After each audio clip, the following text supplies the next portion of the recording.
A nossa 18ª aula de noções de História da Igreja Católica, em nome do Pai, e do Filho, e do Espírito Santo. Amém. Vinde, Espírito Santo, enchei os corações dos vossos fiéis, e acendei neles o fogo do vosso amor. Enviai o vosso Espírito, e tudo será criado, e renovareis a face da terra. Oremos. Ó Deus, que instruíste os corações dos vossos fiéis com a luz do Espírito Santo, fazei que apreciemos retamente todas as coisas, segundo o mesmo Espírito, e gozemos sempre da sua consolação. Por Cristo, Senhor nosso. Amém. Papa São Pio X, rogai por nós. São Bernardo de Claraval, rogai por nós. Muito bem, como nós estamos no dia de São Pio X, eu gostaria de fazer a vocês a recomendação da grande obra deste grande santo e papa do século XX, que foi São Pio X, o seu catecismo, o Catecismo de São Pio X, que é uma das grandes obras, certamente, para o conhecimento dessa doutrina da Igreja, um catecismo bastante simples, de perguntas e respostas, que pode ser útil àqueles que realizarem a sua leitura. E no final do nosso curso, nós recorreremos ao Catecismo de São Pio X para concluir os nossos estudos, as nossas breves noções de história da Igreja. Hoje nós também começamos a falar sobre a modernidade. Então, nós encerramos na aula passada discorrendo sobre a tomada de Constantinopla pelos turcos otomanos no ano de 1453. Segundo a convenção dos historiadores, este período, então, marcou a transição da Idade Média moderna, embora nós saibamos que, evidentemente, o feudalismo não desapareceu plenamente no século XV. Em alguns lugares, evidentemente, já estava muito enfraquecido, em outros continuará sendo um modelo ainda bastante forte por mais algum tempo, mas nós sabemos que as coisas em história e na nossa vida também não são automáticas, mas são processos complexos que levam muito tempo e que envolvem uma série de circunstâncias. Hoje nós veremos então quais foram as consequências deste fechamento de Constantinopla, da perda de Constantinopla com relação à conquista otomana, a dissolução permanente do Império Romano do Oriente e as mudanças geopolíticas e que impactaram especialmente na história da Igreja, que passaram a ocorrer então a partir daquele momento. Então iniciemos o nosso compartilhamento de tela. E muito bem, muito bem, muito bem, muito bem. Vamos lá. Isto, então, aula 18. Começo da modernidade. Isto. Muito bem, então, o primeiro assunto que eu gostaria de tratar com vocês, e já é um assunto polêmico, é sobre dois momentos históricos muito importantes para nós, Brasil, a nível também de América Latina, a nível de Europa, mas que realmente vão marcar todo o contexto geopolítico e também da Igreja do século XV, que é a Reconquista e a Inquisição na Espanha. Então, o que é a Reconquista, primeiramente? Então, vamos entender o nosso contexto. Para isso, nós precisaremos retroceder um pouco no tempo. Enquanto no Oriente as cruzadas não trouxeram o resultado esperado, no Ocidente elas foram extremamente eficazes para expulsar o islamismo da Europa, que desde 711 ocupavam a Península Ibérica, Portugal e Espanha, formando o poderoso Emirado de Córdoba, reduzindo os cristãos às Astúrias do extremo norte. De lá acontece a Reconquista, e com o passar das batalhas, os portugueses e os espanhóis, com a importante ajuda dos cruzados, como os templários, conseguem empurrar os islâmicos para o sul da península, sobrevivendo no século XV apenas poucas cidades ao sul, como Granada. Então, nós já vimos um pouco sobre o fenômeno das cruzadas e nós observamos que, para alguns, as cruzadas não trouxeram resultados muito objetivos. Então, falhou-se em manter um reino estável no Oriente, na Terra Santa. Nós temos, então, no final do século XI até o final do século XIII, o período das cruzadas, reinos latinos em Jerusalém, mas que no final do século XIII esses reinos já são dissolvidos porque os islâmicos conseguem de fato conquistar todos aqueles territórios que os cruzados, que a igreja se esforçou por retomá-los para o domínio da cristandade. No entanto, como nós falamos, houve várias outras cruzadas e essas em outras regiões foram muito bem sucedidas, como o caso das cruzadas em Espanha e em Portugal, que acabaram então sendo forças que repeliram os islâmicos que ocuparam a Península Ibérica no começo do século VIII e que então, a partir desta contraofensiva cristã na Península Ibérica, patrocinada pelos reis católicos da Península Ibérica, e depois com a ajuda dos cavaleiros templários, então os cristãos conseguem expulsar os islâmicos pouco a pouco para o sul da península, ficando apenas com Granada bem ao sul. Durante esse período de reconquista, que vai durar desde o começo do século VIII até o final do século XV, então nós temos mais de 700 anos de reconquista. No século XII, nós estamos falando em 1100 e tantos anos, o conde portucalense Afonso Henriques consegue expulsar a maior parte dos islâmicos do oeste da península. Em 1139, vence a Batalha de Ourique e se autoproclama como Rei Afonso I de Portugal, o Conquistador. É reconhecido pelo Rei de Leão em 1143 e pelo Papa Alexandre III em 1179, através da bula Manifestis Probatum, a certidão de batismo de Portugal. Então vejam só que interessante, no período das reconquistas, mais ou menos na metade desse tempo, Portugal já consegue a sua independência. Nós estamos falando de uma pequena porção que está a oeste da Península Ibérica e que está completamente voltada para o mar, na sua parte oeste. E esses territórios, então, são um dos primeiros a serem reconquistados. Naquela época, havia, então, o Conde de Portugal, né? A Península Ibérica estava dividida em reinos cristãos e reinos islâmicos. Havia o reino de Castela, o reino de Leão, o reino de Aragão, o Condado de Portugal e outros estados cristãos também. Então, quem ocupava esta posição era Afonso Henriques. E ele, então, consegue derrotar os islâmicos em 1139, em Ouriques, e em 1143 recebe, então, a aprovação, o reconhecimento da sua autoridade real pelo rei de Castela, que dominava, então, Portugal e boa parte da Península Ibérica, e depois do Papa com a Manifestis Probatum. Então, é um documento muito importante. Por que nós estamos falando destas coisas? Porque Portugal é a nossa origem, Portugal é o nosso berço.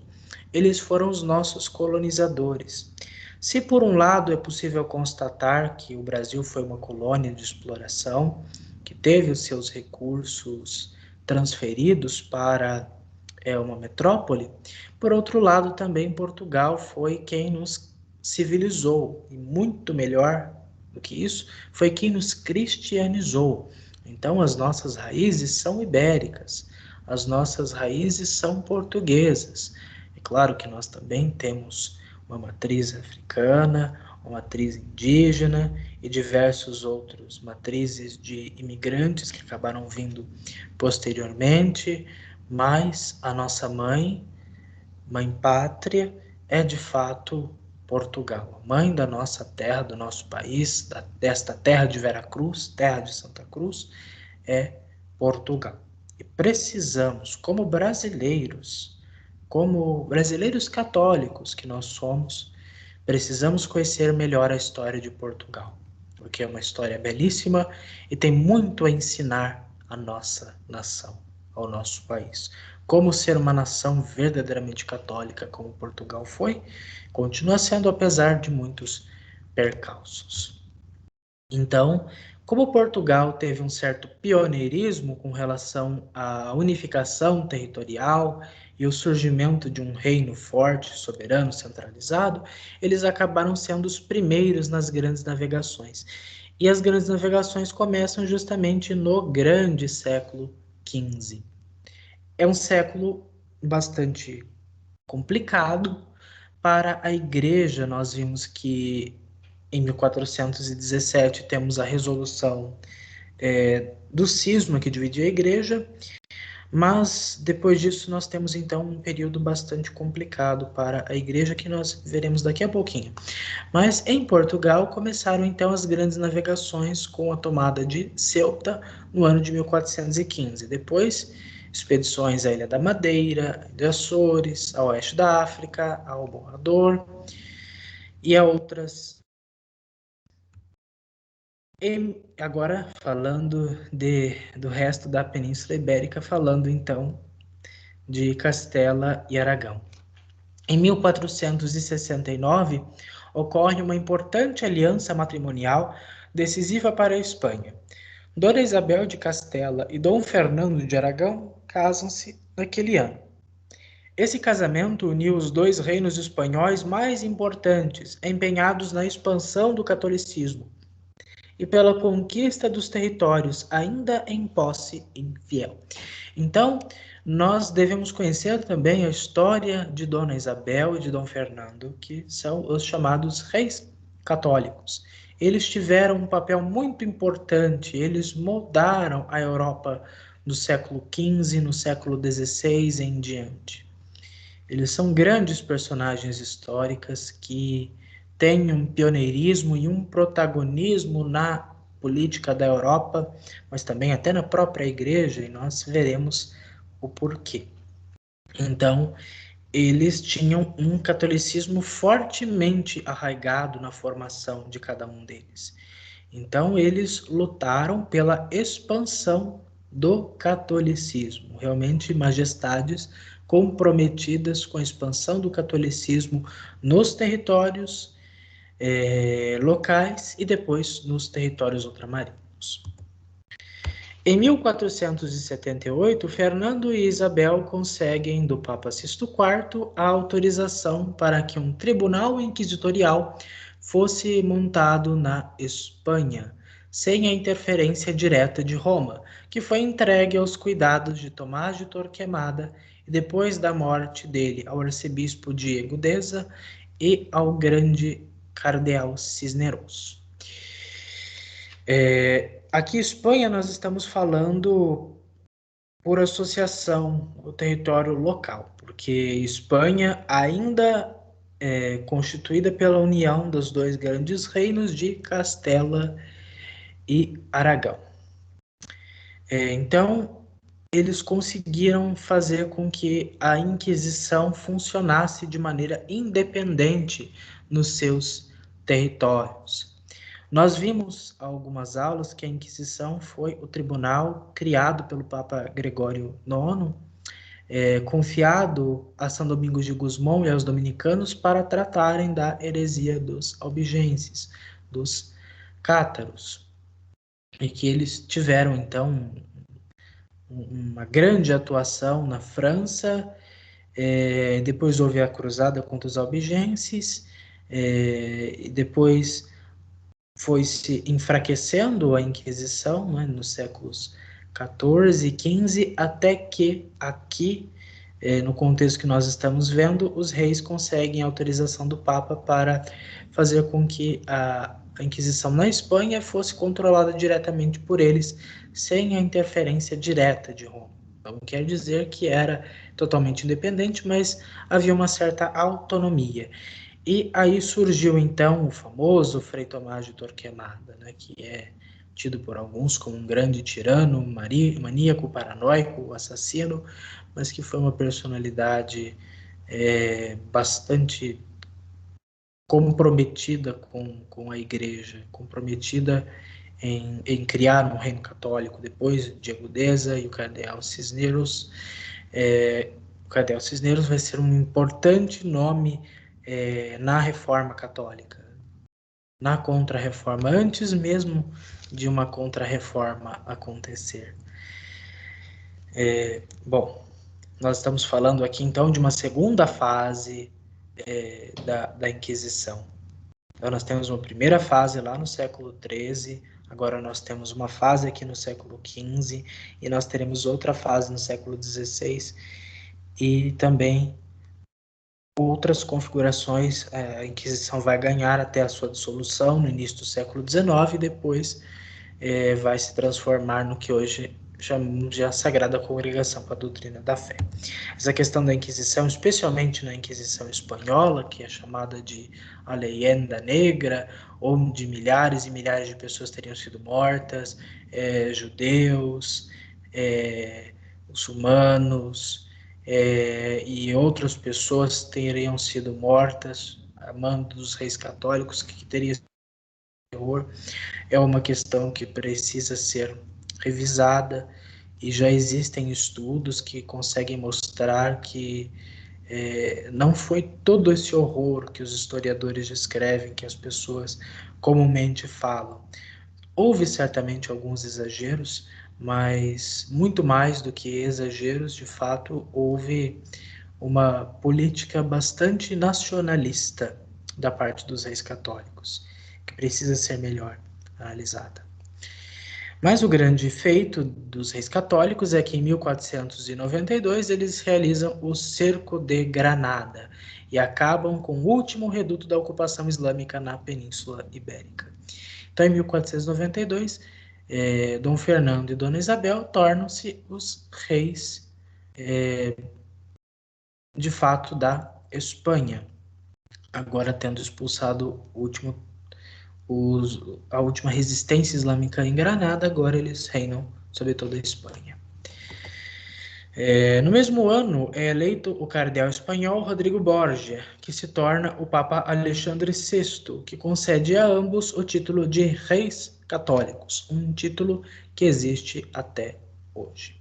Então, os atuais reis da Espanha e os reis eméritos da Espanha, né, são chamados de Suas Majestades Católicas. Então, é um título que existe até hoje. Com Dom Juan Carlos e a Dona Sofia, Suas Majestades Católicas, né, os reis eméritos de Espanha, e o Felipe e a Letícia, Suas Majestades Católicas também. Muito bem, então falemos agora sobre as missões no Novo Mundo. Então, os reinos de Portugal e de Espanha emergem como grandes nações no século XV e no começo do século XVI. E graças a essa estabilidade nacional, vamos lembrar aqui que a Inglaterra está passando pela Guerra das Rosas. Nós temos a França, que ainda não tem aquele prestígio todo, e que está em guerras na Itália. Enquanto isso, nós temos Portugal e Espanha, dois reinos crescentes. O Sacro Império também passa por muitas dificuldades com relação à autonomia de vários territórios, mas nós temos então a Península Ibérica assumindo protagonismo na história durante estes séculos XV e XVI. Esses foram os séculos das grandes navegações, dos grandes descobrimentos, da viagem para o Novo Mundo e da colonização das nossas terras. Então, tudo que nós vimos agora é a base para nós entendermos um pouco as grandes navegações. Então, né, foram os séculos das grandes navegações, nos quais portugueses, espanhóis, franceses, ingleses, holandeses e outros países construíram grandes embarcações, exploraram os oceanos e descobriram terras que para eles eram inéditas, além de novas rotas marítimas. Então, sabia-se muito pouco sobre o mundo até então, o mundo que nós conhecemos hoje não era o mesmo mundo que a Idade Média, que os homens e mulheres da Antiguidade e da Idade Média conheciam. Havia uma restrição do mundo que compreendia a Europa, norte da África, uma parte significativa da Ásia, mas América era uma coisa desconhecida. E depois ainda é que se descobrirá a Oceania. Mas, vejam só, as cruzadas e algumas navegações feitas principalmente por italianos no século XIV, né, como aquelas famosas viagens, né, do Marco Polo, que teria ido até a China, que teria levado que teria feito aquele intercâmbio de macarrão com os chineses, etc., inspiraram as nações a procurarem por novas formas de irem para o Oriente, de onde conseguiam extrair muitas riquezas, como seda, perfumes, pólvora, pimenta, cravo, cana, café, tabaco, ouro e etc. Então, com as cruzadas, nós temos o descobrimento de rotas comerciais. Então, começa um intercâmbio cultural, um intercâmbio de bens, de produtos caros, né, as especiarias, do Oriente para com o Ocidente. Então, cada vez mais as pessoas vão saindo dos feudos, vão formando as cidades e o comércio vai reflorescer na Europa. As cidades vão começar a ressurgir fora dos feudos e então o mundo, aquele regime feudal começa então a entrar um processo de estagnação e depois de decadência. Então, qual era a rota de acesso para o Oriente da Europa? Você tinha que passar por Constantinopla. Você tinha que passar pelo Mare Nostrum, pelo Mar Mediterrâneo. Porém, em 1453, a rota do Mediterrâneo então estava fechada porque os turcos otomanos tomaram Constantinopla e não permitiriam mais a passagem dos europeus cristãos por aquela rota comercial, por aquele acesso marítimo ao Oriente. Então eles precisavam encontrar uma nova rota para chegar até a Índia e a China. Uma outra rota seria o norte da África, mas nós sabemos que o norte da África tem o Saara, tem desertos que torna impossível a travessia praticamente. Como era impossível passar pelo deserto, então teria que se descobrir uma nova rota.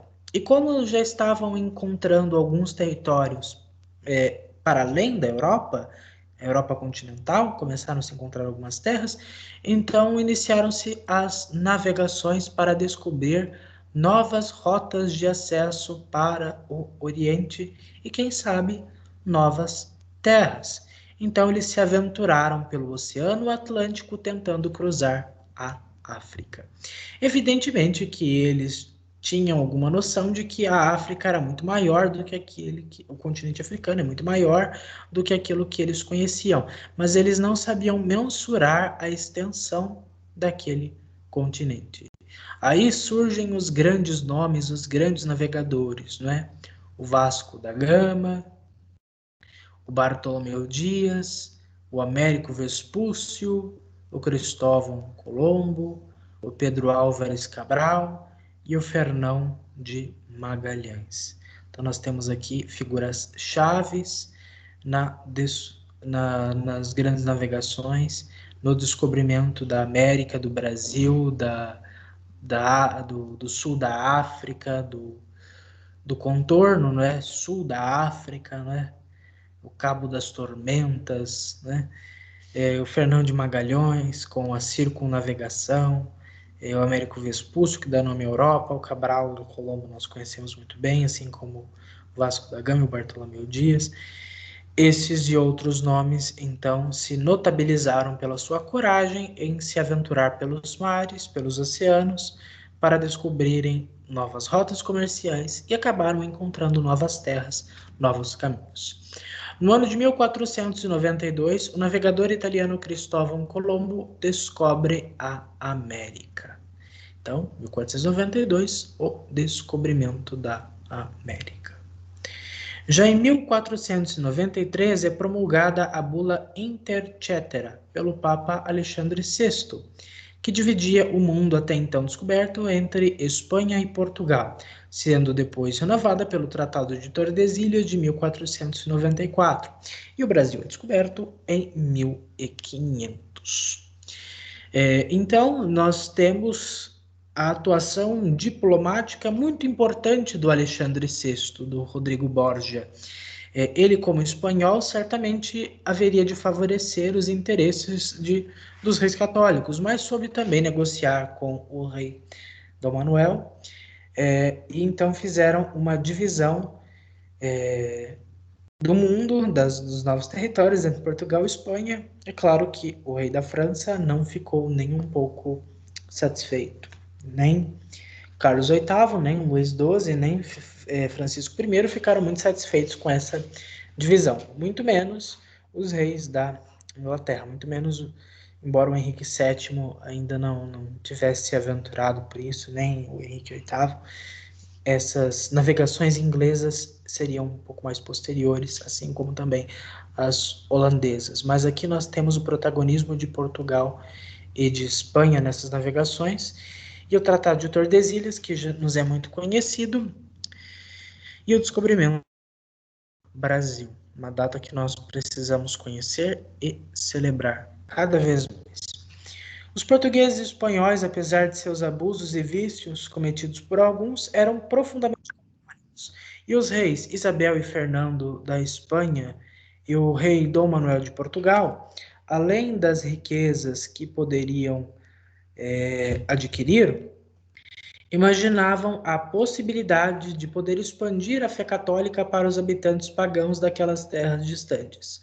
Todas as expedições possuíam padres, geralmente religiosos, que rezavam a Santa Missa e davam os sacramentos.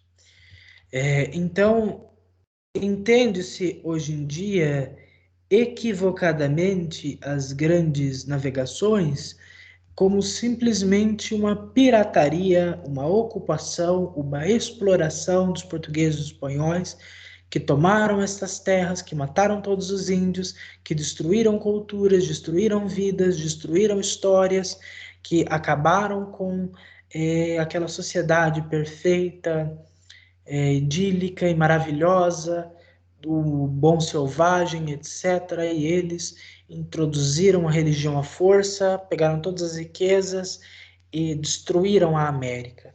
Esta é uma visão de luta de classes, uma visão marxista, uma visão que tem a sua validade enquanto crítica, mas que nós não podemos adotar totalmente.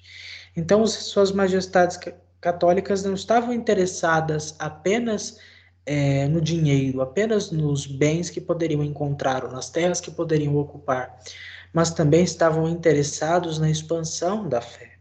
A igreja não foi contra as grandes navegações, muito pelo contrário, tratou de mandar os seus padres, os seus religiosos, para evangelizarem aquelas novas terras, para levarem aquelas almas para Deus. E se nós somos contra esse tipo de evangelização, então, evidentemente, nós somos contra o nosso passado. Nós estamos eliminando uma parte da nossa história.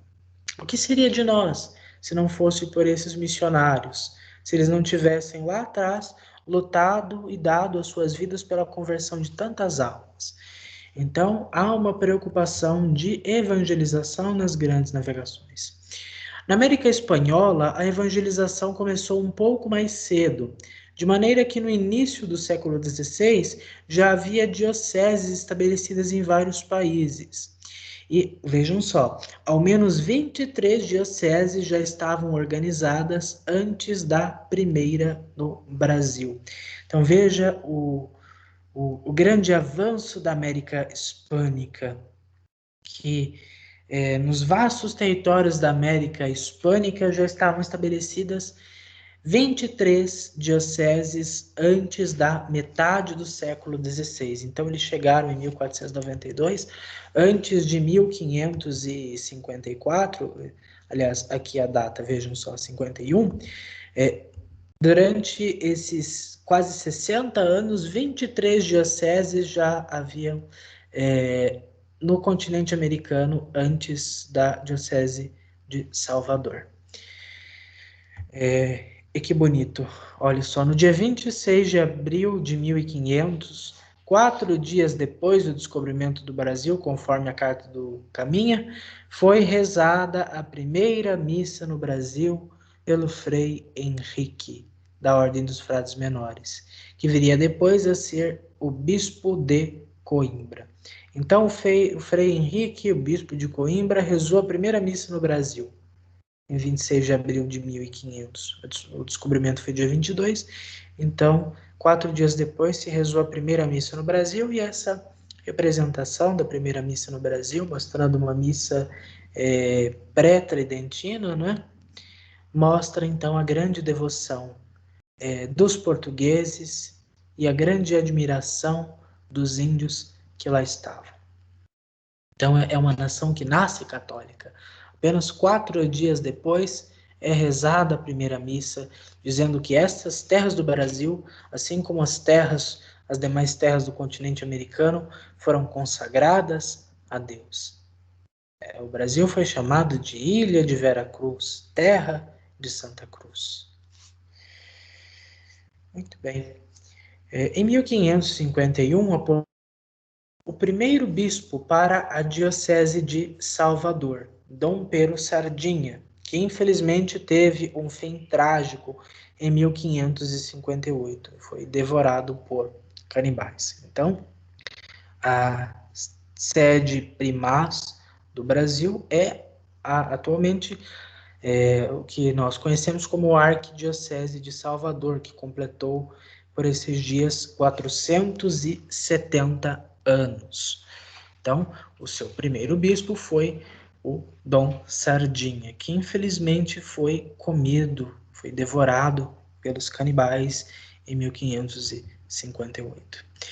Mas um pouquinho nesse período, um pouquinho antes da morte do bispo, em 1554, chegaram ao Brasil 2 grandes sacerdotes da recente Companhia de Jesus, o padre Manuel da Nóbrega, que era o provincial, e o padre São José de Anchieta. Esses 2 sacerdotes e muitos outros, também de outras ordens religiosas, desbravaram o território brasileiro e levaram muitos a crerem em Jesus Cristo. Então veja só que bonito. A Companhia de Jesus, fundada há poucos anos antes, já vem para o Brasil, vem grandes homens como o padre Manuel da Nóbrega e o padre São José de Anchieta, e eles já começam a cristianizar o Brasil.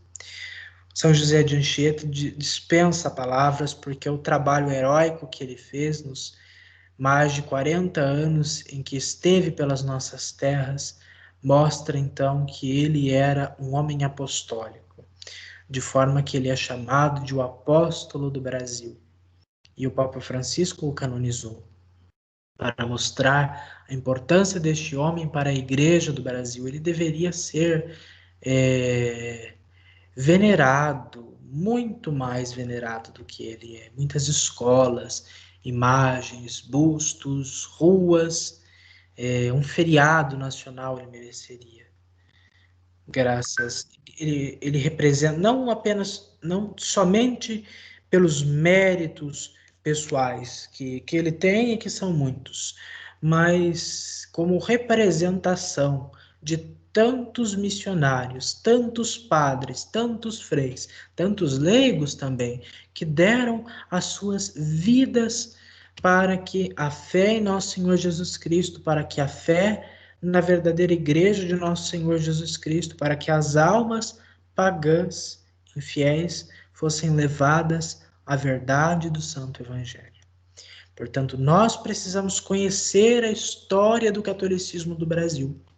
Precisamos não apenas conhecer a história da igreja de modo geral, mas conhecer a história da igreja no Brasil. Conhecermos os santos brasileiros. Conhecermos a trajetória de 5 séculos da Santa Igreja na nossa nação. Para que nós conheçamos melhor a nossa identidade, nossas raízes ibero-católicas. Portanto, fica o convite para nós conhecermos depois, até indicarei uma obra de referência sobre essa questão. Não pensemos que foram apenas os jesuítas, mas os franciscanos, dominicanos, carmelitas e outros, naquele primeiro momento, também vieram para o Brasil e levaram o evangelho a muitos lugares do nosso país. E na mesma época, São Francisco Xavier evangelizava incansavelmente a China, o Japão e a Índia, sendo o segundo maior evangelizador da igreja. O primeiro é o apóstolo São Paulo. Então, a história de São Francisco Xavier é magnífica. Ele era um instrumento de Deus, um homem inspirado, um evangelizador incansável, alguém que teria batizado, convertido o maior número de pessoas na história da igreja, perdendo apenas para o apóstolo São Paulo. Então ele era a missão, o missionário em pessoa. O arquétipo, a personificação do missionário está em São Francisco Xavier. Depois, aqui faço uma observação importante, não se nega que houve mortes injustas e corrupções entre os religiosos, mas o testemunho de muitos santos fala mais alto. Então, existe uma tendência na historiografia a considerar muito os erros dos colonizadores e dos religiosos que tomaram parte na colonização do Brasil e da América Latina, da América como um todo, melhor dizendo. Só que, no entanto, essas pessoas que acusam jesuítas, que acusam os colonizadores, que acusam a igreja na América, não conhecem a história dos santos. Conhecem a história dos pecadores, e de alguns pecadores notórios, mas não conhecem a história dos grandes santos. Não sabem que esta terra é uma terra de santos. Este continente é um continente de muitos santos, que não perde para a Europa. Talvez só perca em questão de tempo, né? Porque nós estamos comparando territórios evangelizados há 500 com territórios evangelizados há 2.000 anos, há 1.100 e tantos anos. Mas em questão de grandes homens e mulheres de fé, de santidade, de amor a Deus, de virtude, nossos santos não perdem. E aqui eu citei alguns nomes só para mostrar que, graças à misericórdia do Senhor e ao esforço destes homens e mulheres, nós estamos aqui. E este continente é uma das esperanças da igreja, assim como o continente africano também, cada vez mais, que também faz parte do Novo Mundo. Estes territórios são a esperança da igreja pelos grandes santos que já deram para a Igreja Universal e que estão sendo formados e que ainda continuarão a serem formados. Olha só o exemplo de Santa Rosa de Lima, de São Francisco Solano, de São Junípero da Serra, de São Martinho de Lima, de São Toribio de Mogrovejo, de Santa Teresa dos Andes e outros. Veja só quantos santos nós temos na América Latina. Enquanto muitas almas estão sendo convertidas no novo mundo, agora nós vamos para o velho mundo e vamos notar que o velho mundo começa a enfrentar uma grande crise. Aqui nós temos a bula Monitori et Declarationes, né, do Quinto Concílio Ecumênico de Latrão. Aqui nós temos a Escola de Atenas para representar o Renascimento. O que foi então o Renascimento? O Renascimento, mais que um movimento artístico dos séculos 13, 14 e 15, né, o Trecento, Quattrocento e Cinquecento, conhecido por nomes como Botticelli, Da Vinci, Michelangelo, Rafael e outros, né, que estão aqui representados, foi um estilo de vida e pensamento marcado pelo retorno à cultura greco-romana, uma visão antropocêntrica ao invés de teocêntrica.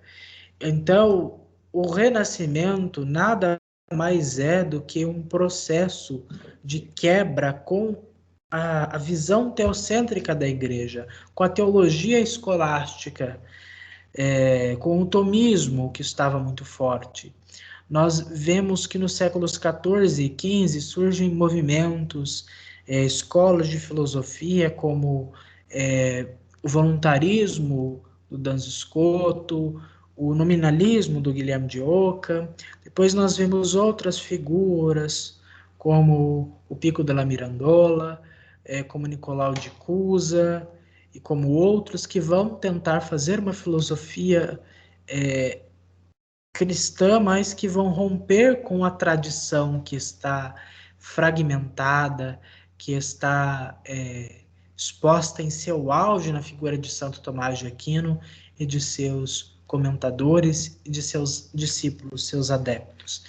Então, rompendo com a filosofia de Santo Tomás de Aquino, com a própria autoridade da Igreja, com as escrituras, com a tradição, com o magistério, nós temos um renascimento que quer voltar, que quer retroceder, que quer fazer renascer o que já estava morto, ou aquilo que foi incorporado pela Igreja de uma outra forma.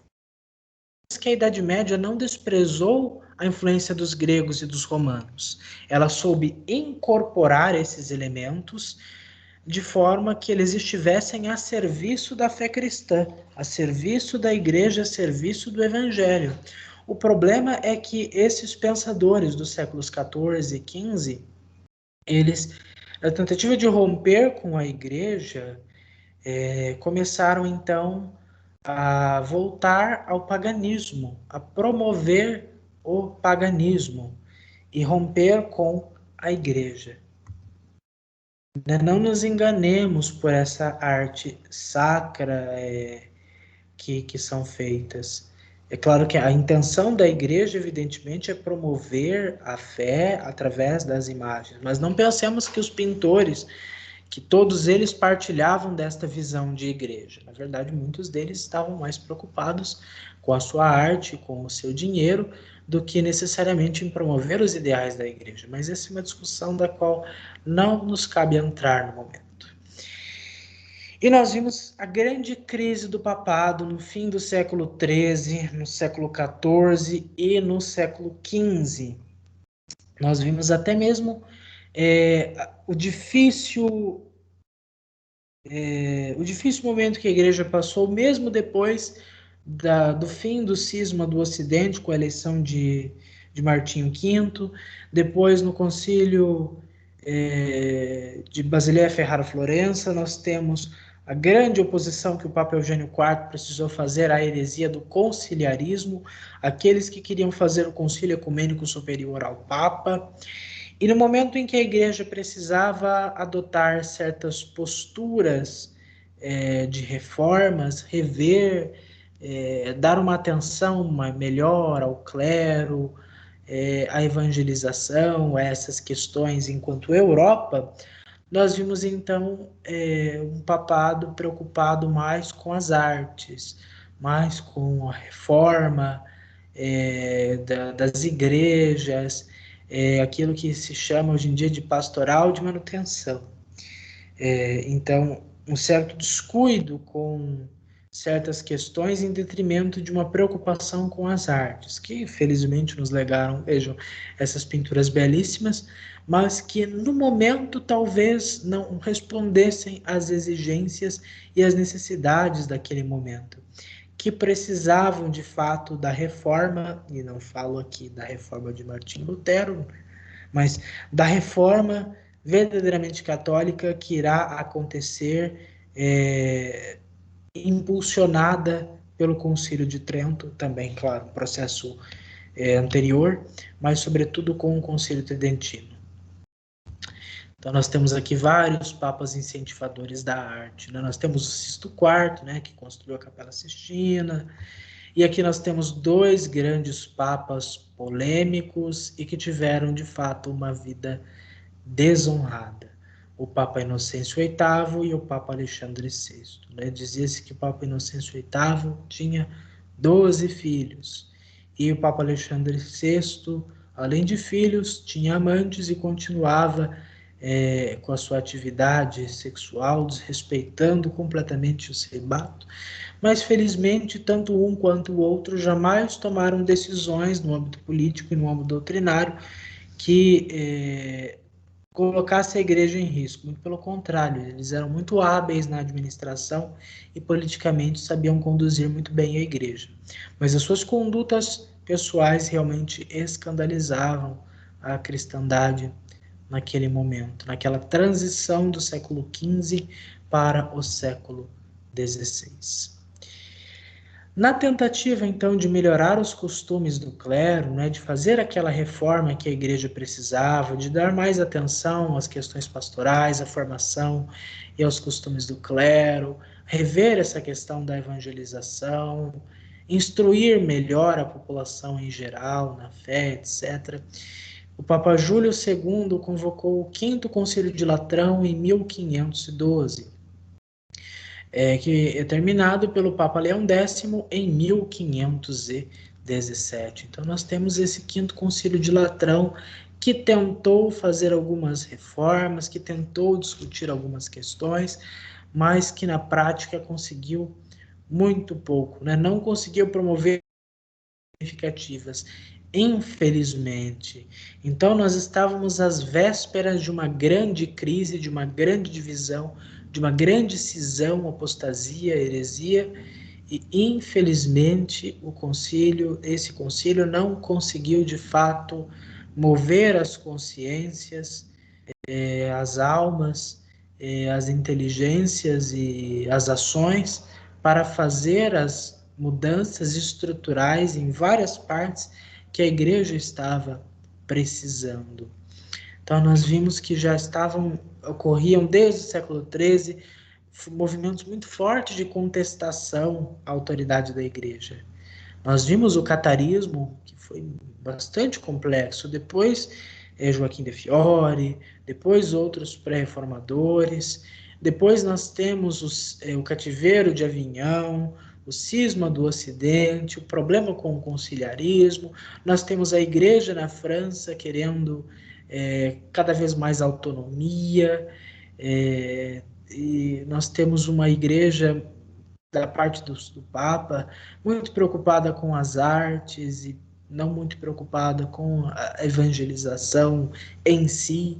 Nós temos um novo mundo sendo conhecido, sendo explorado pelas navegações, mas na Europa nós temos uma certa crise que irá desembocar num evento bastante complexo, catastrófico, polêmico e importante e decisivo, que é a reforma protestante, depois a reforma católica. Então, enquanto o velho mundo estava às portas de uma crise gravíssima, o novo mundo se mostrava um terreno cada vez mais fértil para as sementes da palavra de Deus. Então, enquanto a Europa estava entrando numa grave crise, nós temos a América cada vez mais sendo conquistada para Deus. Então veja só que interessante, uma época de grandes mudanças. Nós veremos que o século XVI é decisivo para o tempo presente. O que aconteceu no século XVI, que não é apenas o descobrimento do nosso país, já no ano de 1500, no final do século XV, mas nós temos no século XVI, com a Reforma Protestante, a Reforma Católica e várias outras consequências desses dois momentos, uma mudança na história que causa impactos até hoje.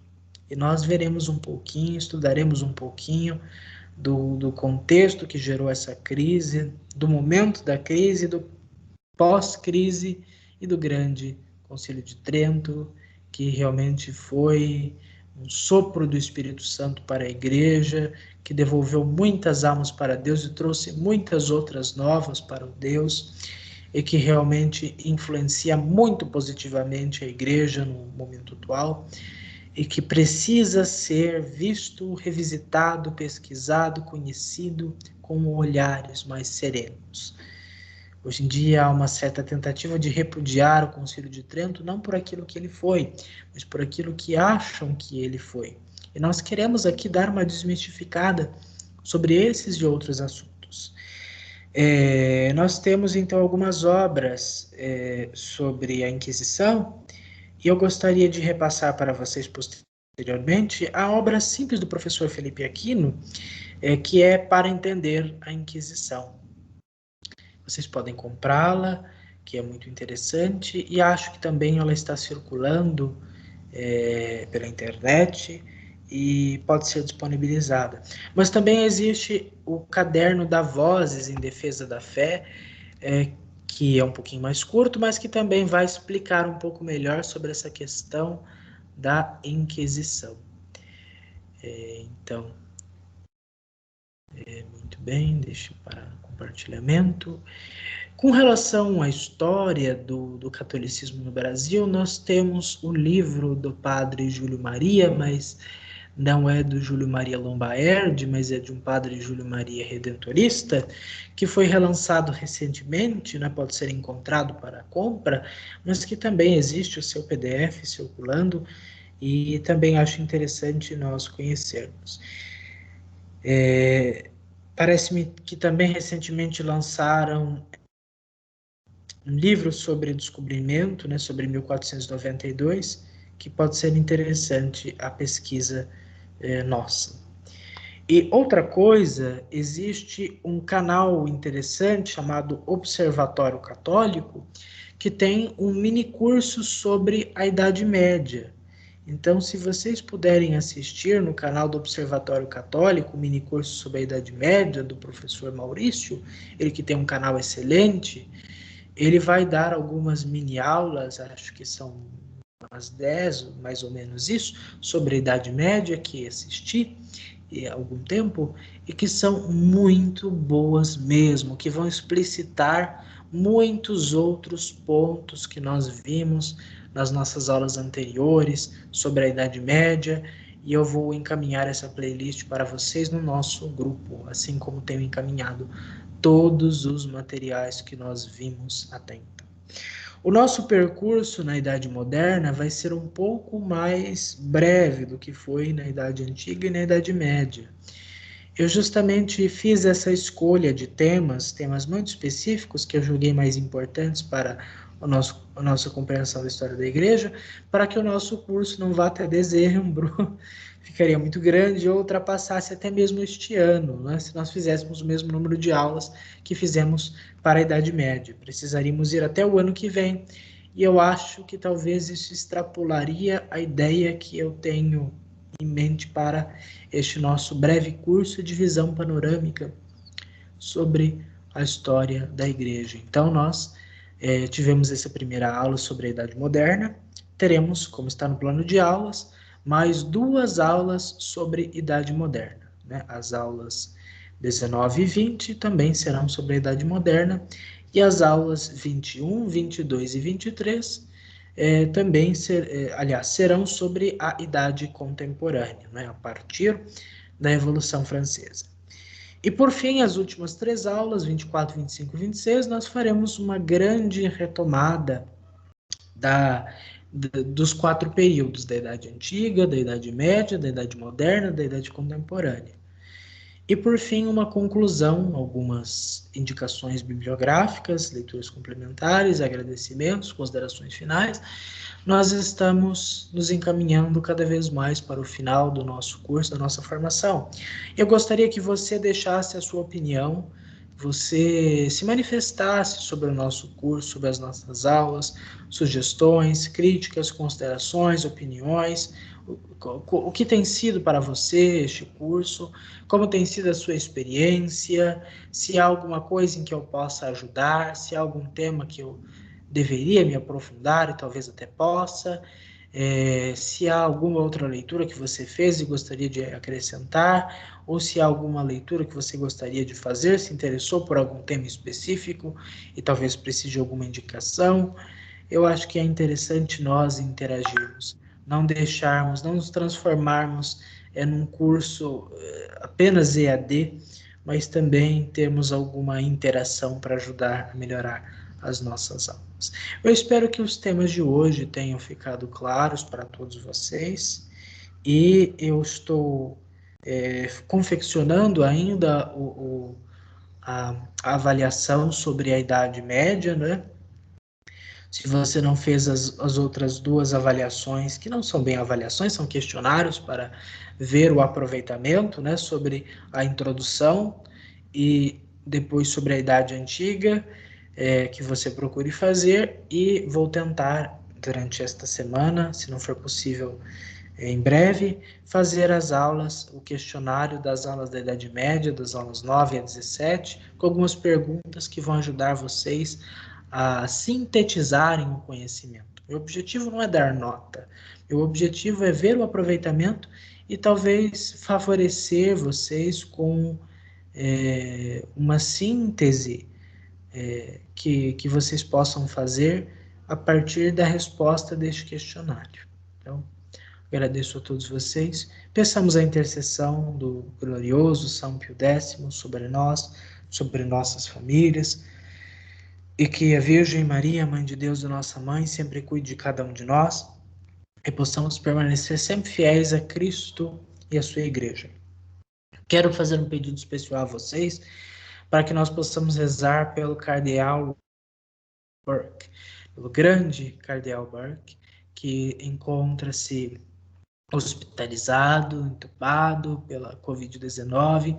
Rezemos por sua eminência